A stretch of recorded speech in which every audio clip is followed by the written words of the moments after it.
Hello, नमस्कार. Cooking with वंदनामध्ये आपलं स्वागत आहे. आज आपण साबुदाण्याचे वडी पापड बघणार आहोत.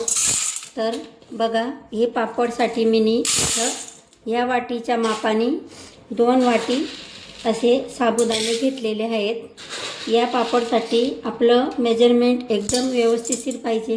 पाणी आणि साबुदाण्याचा अंदाज व्यवस्थित असला तरच आपले हे पापड व्यवस्थित होता, नाहीतर पापड थोडे खराब होऊ शकता.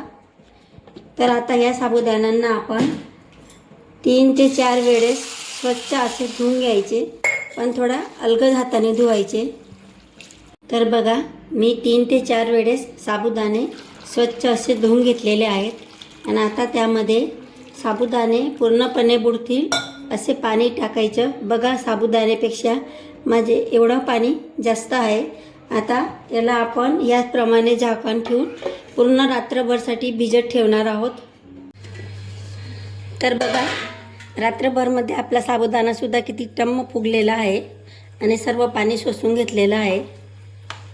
आता त्याला थोडा मोकळा करून घेऊ. त्यानंतर बघा, मी एक पातेलं घेतलेलं आहे आणि ज्या वाटीने आपण साबुदाणे मोजलेले होते त्याच वाटीने पाणी घेणार आहोत. तर मी ही 2 वाटी असं साबुदाणे घेतलेले होते. तर ह्याच वाटीच्या सहाय्याने आपण 10 वाटी असं पाणी घेणार आहोत. साबुदाणे आणि पाण्याची आपण मेजरमेंट व्यवस्थित घेतलं तर आपले पापड कधी बिघडत नाही. तर साबुदाणे आणि पाणीच्या 5 पटी आपण पाणी जास्ती घ्यायचं आहे. तर बघा, 10 वाटी पाणी हे मी गॅसवरती उकळी आणण्यासाठी ठेवलेलं आहे. आणि जोपर्यंत आपल्या पाणीला उकळ येत आहे तोपर्यंत 2 बटाटे घेतलेले आहेत. यांना आपण छिलून याची किस करून घेणार आहोत. तर बघा, दोघी बटाट्यांची साल काढून घेतलेली आहे. आता तिला आपण किसणीच्या सहाय्याने किसून घेणार आहोत. तर बघा, दोघी बटाट्यांचं किस तयार करून घेतलेलं आहे. आता आपण त्यांना 4-5 वेळेस स्वच्छ पाण्याने धुवून घ्यायचं. जोपर्यंत आपल्या बटाट्यांचे स्टार्च पूर्णपणे निघून जात नाही तोपर्यंत आपण बटाटे धुवायचे. आपलं किस एकदम पांढरंशुभ्र दिसत नाही तोपर्यंत धुवायचं त्याला. तर बघा, मी बटाट्याची किस छान अशी धुवून घेतलेली आहे आणि आता तिला ह्याचप्रमाणे पाणीमध्ये राहू द्यायची. तर बघा, तोपर्यंत आपल्या पाणीला सुद्धा छान अशी उकळ आलेली आहे. आता त्यात आपण आपले साबुदाणे टाकून घेणार आहोत. तर बघा, थोडे थोडे करून सर्व साबुदाणे टाकून घेतलेले आहेत. साबुदाणे टाकताना थोडी गॅसची आच कमी करायची, नंतर परत वाढवून घ्यायची. आणि आता आपण पूर्णपणे आपला साबुदाणा शिजवून घेणार आहोत. साबुदाणा जर छान असा शिजला तर ज्या वेळेस आपण पापड तळतो तर तो आपल्या दाताला चिटकत नाही. तर याप्रमाणे त्याला ढवळत पूर्ण शिजवायचे आहे. थोडा 70 ते 80% शिजला की नंतर आपण त्यामध्ये किस घालणार आहोत.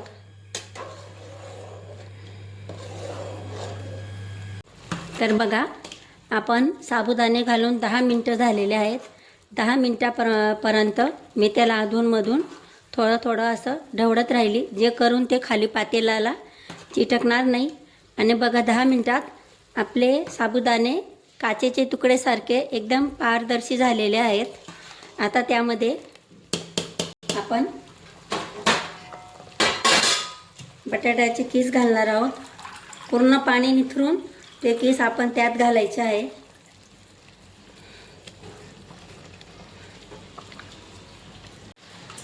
आणि आता आपण केससुद्धा शिजवून घेणार आहोत. अजून आपले साबुदाणेसुद्धा थोडे शिजायचे बाकी आहेत बटाट्यासोबत. ते आता दोघी एकासोबत छान असे शिजवून घ्यायचे. आता त्यामध्ये मी चिली फ्लेक्स घालत आहे. तुम्ही इथं हिरवी मिरचीचासुद्धा वापर करू शकता आणि लाल तिखटचासुद्धा वापर करू शकता. पण चिली फ्लेक्स घातलं तर ते आपल्या पापडमध्ये छान दिसून येतं त्यासाठी. आणि चवीप्रमाणे मीठ घालायचं. तुम्ही इथं जर उपवासाला जिरं खात असाल तर जिरंसुद्धा घालू शकता.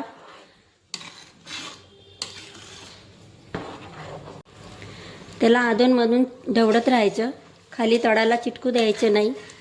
आणि तुम्ही याच्यात हिरवी मिरची, लाल मिरची काही नाही घातलं, फक्त मीठसुद्धा घातलं तरीसुद्धा ते छानच होतात. तर बघा, आता कीस घालून मला 10 ते 12 मिनटं झालेले आहेत. तर आता आपण बघू की आपला साबुदाणा पूर्णपणे शिजलेला आहे की नाही. त्यासाठी बघा, आपण असं चाष्टीच्या सहाय्याने आपल्या ताटावरती असा पापड टाकून बघायचा.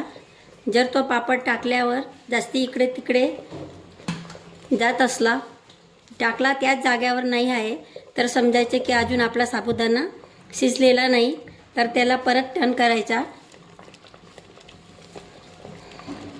तो टाकल्या त्याच जाग्यावरती राहिला तर आपला साबुदाणा शिजलेला आहे असं समजायचं.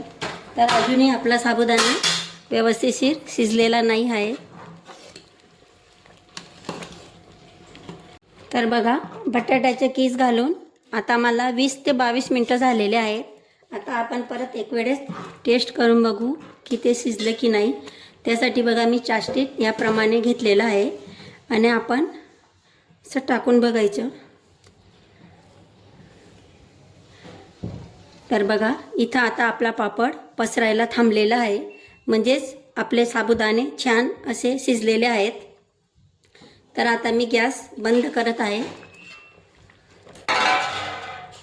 तर बघा, आता मी त्याला एक दुसऱ्या लहान पातेल्यात काढून घेतलेलं आहे, कारण मी आता हे पातेलं गच्चीवरती घेऊन जाणार आहे आणि याला आपण प्लास्टिकच्या शीटवरती घालणार आहोत.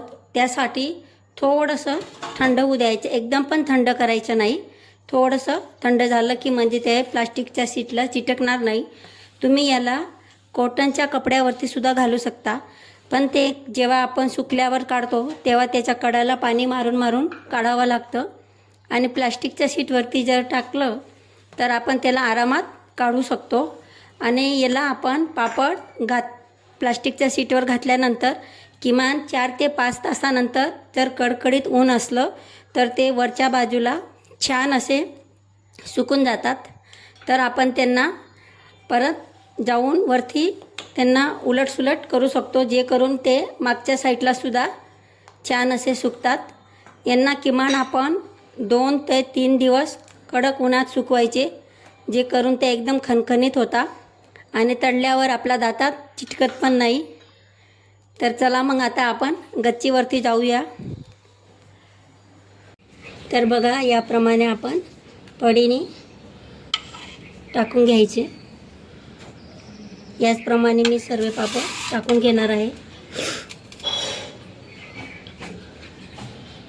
तर बघा, तयार आहेत आपले साबुदाणा व बटाट्याचे पापड. हे मी 2 दिवस कडकडीत उन्हामध्ये सुकवून घेतलेले आहेत. तर मग चला आता आपण त्यांना तळून बघूया. बघा, मी इथं तेल गरम करून घेतलेलं आहे. तेल गरम झाल्यानंतर गॅसची आच कमी करायची. बघा, किती छान असा आपला पापड फुललेला आहे.